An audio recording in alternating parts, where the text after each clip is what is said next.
Hello my dear friends, welcome to Mariyan designs. ഇന്ന് നമുക്ക് umbrella palazzo cut ചെയ്തെടുക്കുന്നത് എങ്ങനെയാണെന്ന് നോക്കാം. അപ്പോൾ ഫുൾ സർക്കിൾ അംബ്രല്ല കട്ട് ചെയ്ത് സ്റ്റിച്ച് ചെയ്യുന്ന ഡീറ്റെയിൽഡ് ആയിട്ടുള്ള വീഡിയോ ഞാൻ ഇതിന് മുമ്പ് ചെയ്തിട്ടുണ്ട്. അപ്പോൾ കാണാത്തവരുണ്ടെങ്കിൽ അതൊന്ന് പോയി കണ്ടു നോക്കട്ടോ. ഇത് ഞാൻ ഹാഫ് സർക്കിൾ അംബ്രല്ലയാണ് ചെയ്തിരിക്കുന്നത്. അപ്പോൾ ഇതിൻ്റെ കട്ടിങ് മാത്രമാണ് ഉൾപ്പെടുത്തിയിട്ടുള്ളൂ. അപ്പോൾ സ്റ്റിച്ചിങ് വീഡിയോ വേണ്ടവർ നമ്മൾ അതിൻ്റെ ലിങ്ക് ഡിസ്ക്രിപ്ഷൻ ബോക്സിൽ കൊടുത്തേക്കാം, അതുപോലെ കമൻറ്റ് ബോക്സിൽ പിൻ ചെയ്ത് വെച്ചേക്കാം. അപ്പോൾ അതൊന്ന് പോയി കണ്ടു നോക്കട്ടോ, സ്റ്റിച്ചിങ്ങിൻ്റെ വീഡിയോ വേണമെന്നുള്ളവർ. അപ്പോൾ ഞാൻ സമയപരിധി മൂലം ഈ കട്ടിങ്ങിൻ്റെ വീഡിയോ മാത്രമേ ഉൾപ്പെടുത്തിയിട്ടുള്ളൂ. 1-2 പേര് എൻ്റെ അടുത്ത് റെക്കമെൻഡ് ചെയ്തിട്ടുണ്ടായിരുന്നു. ഒന്ന് ഇതിൻ്റെ കട്ടിങ് സ്റ്റിച്ചിങ് ഇടുമോ എന്ന് ചോദിച്ചിട്ടുണ്ടായിരുന്നു. അപ്പോൾ അതിന് വേണ്ടിയിട്ടാണ് ഞാനിപ്പോൾ ഈ വീഡിയോ എടുത്ത് ചെയ്തിരിക്കുന്നത്.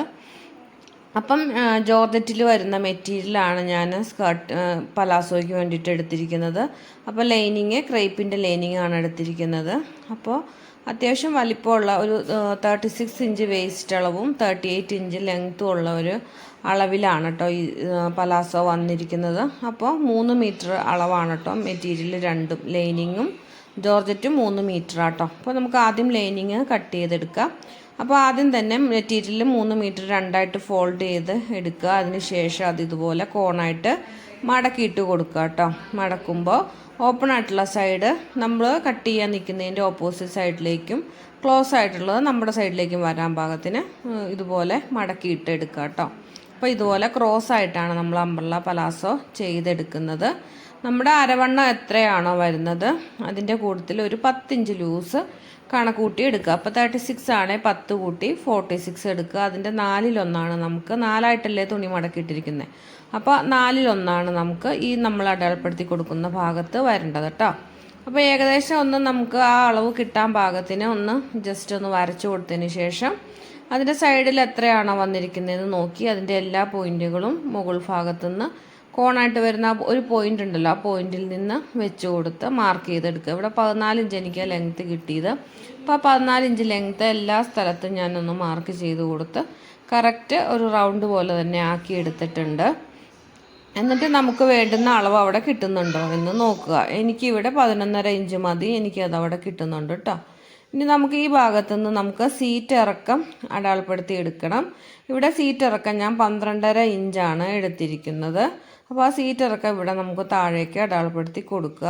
അതിന് ശേഷം നമുക്ക് ഉൾഭാഗത്തേക്ക് ഇതുപോലെ ഒരു 2 ഇഞ്ച് മാർക്ക് ചെയ്തെടുക്കുക. നമുക്ക് ആ സീറ്റിൻ്റെ ഷേപ്പ് ഒന്ന് കർവ് ചെയ്തെടുക്കുന്നതിന് വേണ്ടിയിട്ടാണ്. ഞാരഭാഗം അടയാളപ്പെടുത്തി കൊടുത്ത ആ പോയിന്റിൽ നിന്ന് ഇതുപോലെ നമ്മൾ കൈക്കുഴിയൊക്കെ വളച്ച് വെട്ടിയെടുക്കും പോലെ ഇതുപോലെ വളച്ചൊന്ന് വരച്ചു കൊടുക്കുക കേട്ടോ. അപ്പോൾ അത്രയേ ഉള്ളൂ നമ്മുടെ അരഭാഗത്തുള്ള അളവുകൾ. ഇനി നമുക്ക് ലെങ്ത്താണ് അടയാളപ്പെടുത്തി കൊടുക്കേണ്ടത്. അപ്പോൾ നമ്മുടെ റൗണ്ട് നമ്മൾ വരച്ചെടുത്തിട്ടുണ്ടല്ലോ, ആ റൗണ്ടിൽ നിന്ന് നമുക്ക് ലെങ്ത്ത് അടയാളപ്പെടുത്തി കൊടുക്കുക. ഇവിടെ എനിക്ക് 38 ഇഞ്ചാണ് ലെങ്ത്ത് വേണ്ടത്. അപ്പോൾ ഇത് ലൈനിങ് ആണ് കട്ട് ചെയ്യുന്നത്. അപ്പോൾ സെയിം 38 ഇഞ്ച് ലെങ്ത്ത് തന്നെ ഞാനിവിടെ അടയാളപ്പെടുത്തി കൊടുക്കുകയാണ് കേട്ടോ. അപ്പോൾ നമുക്കിനി അംബ്രല്ലയൊക്കെ ആകുമ്പം ഒരു നമ്മൾ അടുക്കുന്ന അളവിനേക്കാളും 1 ഇഞ്ച് കൂടുതലൊക്കെ കിട്ടാൻ പാകത്തിന് എടുക്കുകയായിരിക്കും ഭംഗി. അപ്പോൾ ലൈനിങ് കറക്റ്റ് അളവിൽ തന്നെ എടുക്കുക. നല്ല പീസ് കട്ട് ചെയ്യുമ്പം 1 ഇഞ്ച് കൂട്ടി കട്ട് ചെയ്യുക. ഒരു 39 കിട്ടാൻ പാകത്തിന് കട്ട് ചെയ്തെടുക്കുക. പിന്നെ തയ്യൽ തുമ്പ് എക്സ്ട്രാ ഒന്നും ആഡ് ചെയ്യേണ്ട ആവശ്യമില്ല. നമ്മൾ വേസ്റ്റ് റൗണ്ടിൽ നമ്മൾ ഇലാസ്റ്റിക് ഇടാൻ വേണ്ടി 1 ഇഞ്ചിൻ്റെ ഇലാസ്റ്റിക്കാണ് ഇടുന്നത്. അപ്പോൾ അവിടെ ബാൻഡ് വരുമ്പോൾ 1 ഇഞ്ച് ലെങ്ത്ത് നമുക്ക് അവിടെ പ്ലസ് ആയിട്ട് കിട്ടും.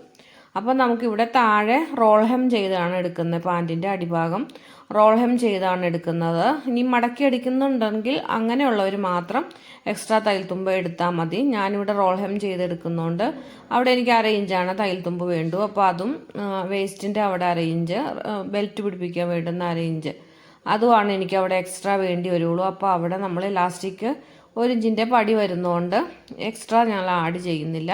ആ സെയിം തന്നെ അളവാണ് എടുക്കുന്നത്. അപ്പോൾ നമ്മൾ ഇലാസ്റ്റിക്കിൻ്റെ ബാൻഡ് വരുമ്പം നമുക്ക് തയ്യൽ തുമ്പ് പോകുന്നത് അവിടെ നമുക്ക് കിട്ടിക്കോളും. അപ്പോൾ ഇവിടെ നമുക്ക് 44 ഇഞ്ച് വിട്ടുള്ള മെറ്റീരിയലാണ് വരുന്നത്. ക്രേപ്പിൻ്റെ ലൈനിങ് 40 ഇഞ്ച് വിട്ടേ ഉള്ളൂ. അപ്പോൾ അങ്ങനെ വിട്ട് കുറഞ്ഞ മെറ്റീരിയൽ ആകുമ്പോൾ നമുക്ക് സ്കേർട്ടിൻ്റെ അടിഭാഗത്ത് നമുക്കിതുപോലെ ഒരു പീസ് ജോയിൻ ചെയ്ത് കൊടുക്കേണ്ടി വരും. അപ്പോൾ ചിലർ ഇതിൻ്റെ അടിഭാഗത്തേക്ക് വെച്ച് കൊടുത്തിട്ട് വെട്ടിയെടുക്കും. ഞാനിവിടെ അതിൻ്റെ മുകളിലേക്ക് തന്നെ വെച്ച് കൊടുത്തിട്ട് ചോക്കി നമുക്ക് അതിൻ്റെ ഒരു അടയാളം നമുക്ക് കാണാൻ പറ്റും, വീഡിയോ കാണാൻ പറ്റില്ല. അപ്പോൾ ചോക്കിനൊന്ന് മാർക്ക് ചെയ്ത് കൊടുത്തിട്ട് ഞാൻ കട്ട് ചെയ്തെടുക്കുകയാണ് ചെയ്യുന്നത്. നിങ്ങൾക്ക് ഏതാണോ എളുപ്പം അങ്ങനെ നിങ്ങൾ ചെയ്തെടുക്കുക കേട്ടോ. അപ്പോൾ നമ്മൾ അങ്ങനെ ഇതുപോലെ വെച്ച് കൊടുക്കുമ്പോൾ തയ്യൽ തുമ്പ് എക്സ്ട്രാ വരാൻ പാകത്തിന് മുകളിലേക്ക് അറേഞ്ച് കയറ്റി വെച്ച് കൊടുക്കണം. അപ്പോൾ ജോയിൻ ചെയ്യുമ്പോൾ ആ തയ്യൽ തുമ്പ് എക്സ്ട്രാ പോകുമല്ലോ, അപ്പോൾ അതൊന്ന് കയറ്റി വെച്ച് കൊടുത്ത് കട്ട് ചെയ്ത് എടുക്കണം കേട്ടോ. അതിന് ശേഷം നമുക്കിനി നല്ല പീസ് കട്ട് ചെയ്തെടുക്കുക. അപ്പോൾ നല്ല പീസ് 3 മീറ്റർ തന്നെയാണ് എടുത്തിരിക്കുന്നത്. അപ്പോൾ ആ നല്ല പീസും ഇതുപോലെ നമ്മൾ ലൈനിങ് എടുത്ത പോലെ തന്നെ രണ്ടായിട്ട് മടക്കി കോണായിട്ട് മടക്കിയിടുക. നമുക്ക് അടിഭാഗത്ത് ജോയിൻ ഇല്ലാണ്ട് ഇത് കിട്ടണം എന്നുണ്ടെങ്കിൽ 60 ഇഞ്ച് വിട്ടുള്ള മെറ്റീരിയൽ തന്നെ എടുക്കണം കേട്ടോ. ഇനി നമുക്ക് അതുപോലെ തന്നെ വെച്ച് കൊടുക്കുക. സൈഡ് ഭാഗം ലെവൽ ചെയ്യാനൊന്ന് മാർക്ക് ചെയ്തെടുക്കുക. നമ്മൾ വേസ്റ്റ് റൗണ്ട് വെട്ടിയപ്പോൾ നമുക്ക് ലൈനിങ്ങിൻ്റെ മുകൾ ഭാഗത്ത് കുറച്ച് മെറ്റീരിയൽ വന്നല്ലോ, ആ പീസ് ഒന്ന് വെച്ച് നമുക്ക് വേസ്റ്റിൻ്റെ റൗണ്ട് വെട്ടിയെടുക്കുക. അപ്പോൾ നമുക്ക് കറക്റ്റ് അളവിൽ തന്നെ കിട്ടും.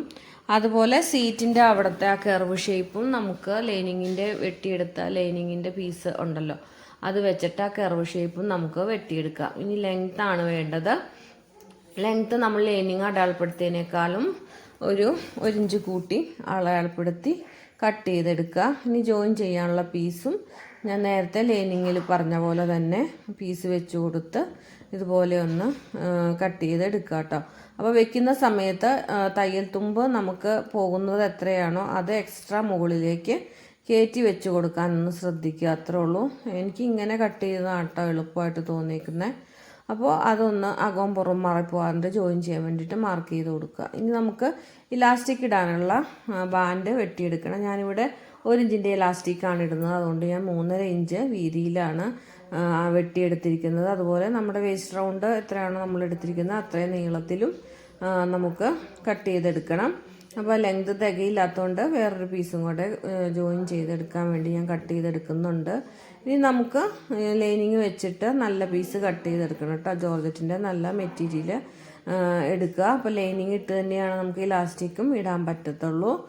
കനം കുറഞ്ഞ മെറ്റീരിയലാണ്, നേരിലടിക്കും, അതുപോലെ കട്ടി ഉണ്ടാവില്ല. അപ്പോൾ ആ ലൈനിങ് വെച്ചിട്ട് തന്നെ അതേ അളവിൽ തന്നെ നമുക്ക് ജോർജറ്റിൻ്റെ മെറ്റീരിയലും കട്ട് ചെയ്ത് എടുക്കാം കേട്ടോ. അപ്പോൾ ഇനി ഇതിൻ്റെ പീസുകളെല്ലാം ആദ്യം ജോയിൻ ചെയ്തെടുക്കുക. അതിനുശേഷം ആ സീറ്റിൻ്റെ ഭാഗത്തേക്ക് നമ്മുടെ ലൈനിങ് വെച്ച് കൊടുത്ത് സീറ്റിൻ്റെ ആ ഭാഗത്തെ ലൈനിങ്ങുകൾ ജോയിൻ ചെയ്തെടുക്കുക. പിന്നെ 2 സീറ്റും ജോയിൻ ചെയ്തെടുത്ത് സൈഡ് ജോയിൻ ചെയ്ത് അടിഭാഗം ഉരുട്ടി മടക്കി അടിച്ചെടുക്കുക.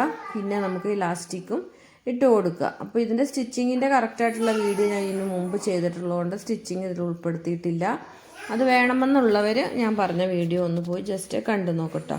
അപ്പോൾ ഇതിൻ്റെ കട്ടിങ്ങിൻ്റെ വീഡിയോ ഒക്കെ നിങ്ങൾക്ക് മനസ്സിലായിട്ടുണ്ടെന്ന് വിചാരിക്കുന്നു. എന്തെങ്കിലും ഡൗട്ട് ഉണ്ടെങ്കിൽ കമൻറ്റിൽ ചോദിക്കുക കേട്ടോ. അപ്പോൾ പുതിയ വീഡിയോസും കാര്യങ്ങളൊക്കെ ആയിട്ട് വരുന്നവരെല്ലാവർക്കും bye bye. Thank you for watching.